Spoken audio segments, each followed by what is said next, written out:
পিতার বাবা মারা গেছে। পিতা খুব, আমি যখনই যেতাম তখন দাদা দাদা করতো। আসলে এই স্মৃতিগুলো আপনারা কখন কোন সময় আমরা আসলে ভগবানের ডাকে সবারই একসময় সাড়া দিতে হবে। তো আসুন আমরা সকলে চোখ বন্ধ করি এবং আমরা আমাদের সৃষ্টিকর্তার কাছে আমরা প্রার্থনা করি। প্রেমময় পিতা ঈশ্বর প্রভু যীশু খ্রিস্ট, তোমাকে ধন্যবাদ দিতে চাই প্রভু আজকের এই সময়ের জন্য।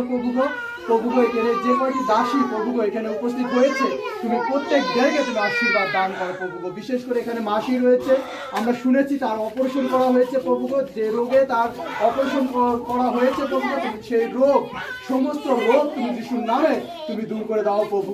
আমরা সেই প্রার্থনা তোমার কাছে করি। এখানে বৃদ্ধ সন্তান রয়েছে, একটি দিদা রয়েছে প্রভু, তুমি সেই দিদাকে সুস্থতা দান করো প্রভু।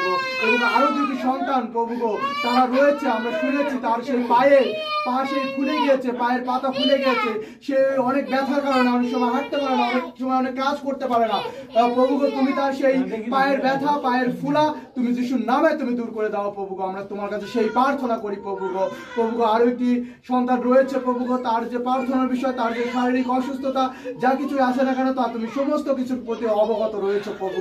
আমরা যতজন এখানে উপস্থিত হয়েছিলাম এবং তোমার সেই ভিডিও দেখলাম যে তুমি সেই অলরেডি কাজ তুমি করেছিলে, তুমি সেই অন্ধকে দৃষ্টি দান করেছিলে, তদ্রূপ ভাবে আমাদের সমস্ত অসুস্থতা, আমাদের সমস্ত চাওয়া পাওয়া তুমি সেই অসুস্থতা তুমি দূর করে দাও এবং আমাদের পরিবারগুলোতে যখন যেটি প্রয়োজন তখন সেটি দিয়ে তুমি আমাদেরকে আশীর্বাদ দান করো প্রভু।